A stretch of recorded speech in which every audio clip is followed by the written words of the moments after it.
Some serious allegations have been made against Karate Combat, and there's an article that just came out this morning which talks about some pretty crazy stuff going on with that promotion. I'm going to dig into all of it today. My name is James Lynch, so shout out to Tim Wheaton, one of the best in the business when it comes to covering combat sports. Just dropped a pretty explosive article here on Low Kick MMA. I'll leave a link to that in the description, but let's go through some of the allegations and some of the things that are going on right now. So we'll read the title here. It says, Financial Crisis at Karate Combat as Fighters, Vendors, and Partners alleged non-payment. Fighters payment. So we'll just read the first top and then we'll kind of just, sift through the rest of this. It says Karate Combat is currently navigating its most severe operational crisis since its inception, facing convergence of public allegations regarding unpaid wages, active lawsuits from the production vendors, and dispute with cryptocurrency partners. Reports from December 2025 include that the organization has failed to compensate key talent and staff for months, leading to speculation about its solvency heading into 2026. Public commentary forums have echoed these concerns, nothing but repeated criticism of Karate Combat for late payment to both fighters and production personnel, and suggesting that the organization may be in difficulty if this pattern continues.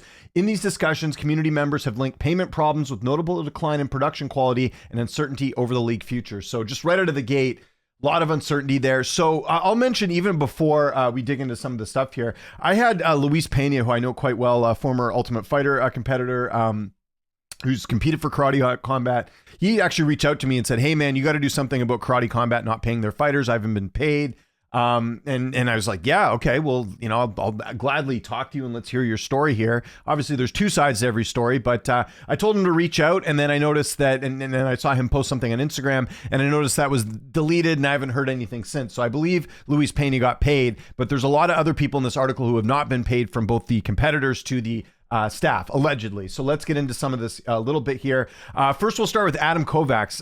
I've heard a lot of good things about Adam. I didn't know that he was no longer part of Karate Combat. This right off the bat is a pretty explosive tweet here. He says, over 2 years ago, I was removed from Karate Combat via text, which, hey, not a great way to tell someone they're not part of the company. My equity and tokens remained unpaid. This isn't an isolated case. He then chimes in and says, all equity was converted into tokens. My allocation was fully vested, but the tokens were never delivered or made accessible during periods of unlocking and liquidity. The value went from 7 figures to nearly zero. So this is Adam Kovacs, who, from what I could tell, because I remember when Karate Combat first came in, I remember him being involved, heard a lot of good things about Adam. So I didn't even know he's not involved. That right there is a red flag if you've got like a big partner that's not involved. We've got this user here saying Karate Combat is a scam. I was not paid for my work. My vested token allocation was revoked. I was treated with the utmost disrespect and was lied to. Jail. You've also got, UFC Alien here on Twitter. I was promised 5K bonus, now worth $300 because the bonus is in Karate coin and I still haven't received it. My bonus tanked before I got my hands on it. And Karate Combat has basically said, keep your hands off it. We need it. Been an effing joke since dealing with them. We had a manual sortie. This was more recently, saying it's been almost 2 months since I fought for Karate Combat. I still haven't been paid. After multiple false promises of payment, the CEO of the company stopped reporting altogether. I believe this tweet's deleted, if I'm not mistaken. Let me go quickly look this up.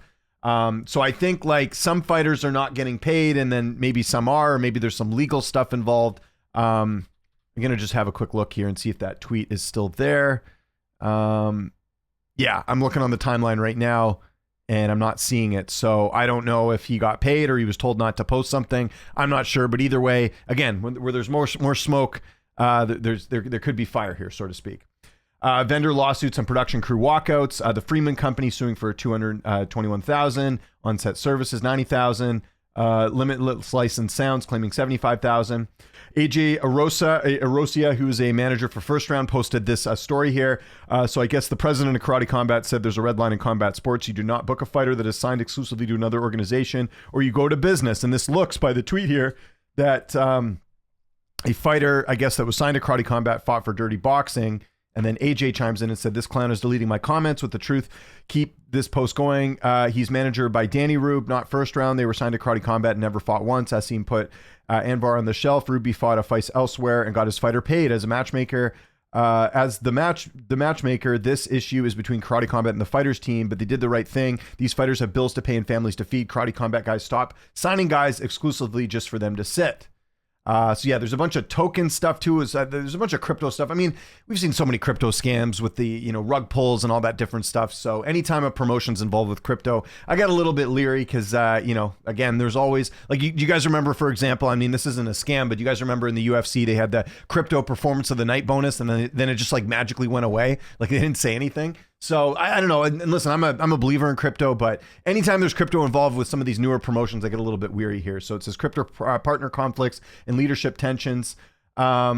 It shows the stock going down for that. Here's the Overdogs podcast, who I know, Ice Bags, who runs the Overdog podcast, very much involved in crypto. He has a video here that says Karate Kombats doesn't pay their bills again. So again, we're having multiple people out here alleging all this different stuff. Here are the variation comments from token holders. Nobody from the official team gives me answers and said they are ranting on X against their own community of token holders, which is heavily disappointed and concerned. Did we get rugged? Token prices new lows. Here's responsive from David Aho directly to the Combat Coin community. If you really thought someone was stealing and max extracting, as you say, why the F would you try to reason with them? And no, I haven't gone silent. I spent 12-hour days working and talking to people in the community, wasting my time talking about the same. Unlock schedule is not something on my priority list. So there's some Discord responses that sort of back up that here's someone here saying an investor karate token, I feel pretty dumb. The tokenomics are so bad. I don't blame karate for it. It's just my own stupid decision by not looking. So this guy looks like he invested 70 grand and now his value's down he's down to 17,000. So yeah, you can see some of the comments there. Outlook for 2026 in the pits. So yeah, this is pretty much a lot of separate allegations that are going on.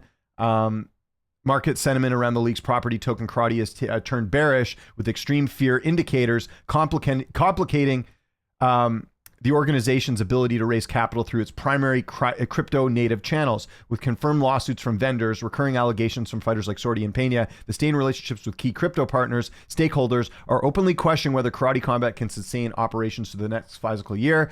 So yeah, a lot of stuff from the token stuff to fighters not getting paid. You saw the vendor here earlier saying they weren't paid, and this was the event that they had recently where it was like delayed like a couple hours, right? I think it was Karate Combat. Yeah, there's a 3-hour delay on the Karate Combat event on December 5th. And remember, there was some talk about that too. So again, this isn't just like people not getting paid. There seems a lot of, like I said, a lot of smoke going on in the Karate Combat. Again, nothing officially proven here, but I wanted to put this on your radar, guys, in case you didn't see the article. Again, I will link it in the description here. But Tim, even in his tweets, and let me bring this up too, because this is super important. Let me find this here. He basically said he's been sitting on this information for a while. So let me find the tweet here. Yeah. So Tim says, financial crisis. Yeah, he links the article in there. I've been collecting information on this for roughly a year and put it aside. Then it happened again. So he's reporting it. Yeah. So again, one thing to keep an eye on for 2026 is Karate Combat. Have all the fighters been paid? Like I said, Sordi deleted his tweet. Pena deleted his tweet. I believe Pena has been paid, but when you got fighters that are not getting paid, you've got vendors who haven't been getting paid, you've got sponsors that are allegedly in a sort of dispute with you. It's not good. So something to keep an eye on. And look, this video is not to crap on Karate Combat. I think we got to talk about, things that are happening in the industry that, fighters not being paid. I mean, that's never a good look when a fighter's not paid allegedly, or, sponsors or anything like that. This is the stuff we have to talk about, because at the end of the day, I, like a lot of people, want more opportunity for the fighters. It's hard to make a living in fighting if you're not in the UFC, if you're not in some of these bigger organizations. So having something like Karate Combat is a good resource, but we see it time and time again where promotions don't manage their money properly. They overpay for fighters. Things just don't end up being as nice as we all think. And anytime there's a new promotion coming into the fray, I'm always reminded about situations like this where fighters aren't paid. There's issues. I mean, I've been seeing it for as long as I've been covering combat sports. It happens all the time. So again, something to keep an eye for 2026. Karate Combat, will they still be in business? Something to certainly keep an eye on. So let me know what you think in the comment section below. Any of you following the story, let me know your comments. Any fighters watching this video, if you guys are having issues getting paid by Karate Combat, come hit me up. I do interviews for a living. I'd be happy to talk to you guys and hear what's going on. Follow me on Twitter, TikTok, Instagram, @Lynch on Sports. My name is James Lynch. Thanks so much for watching, and I'll see you next time.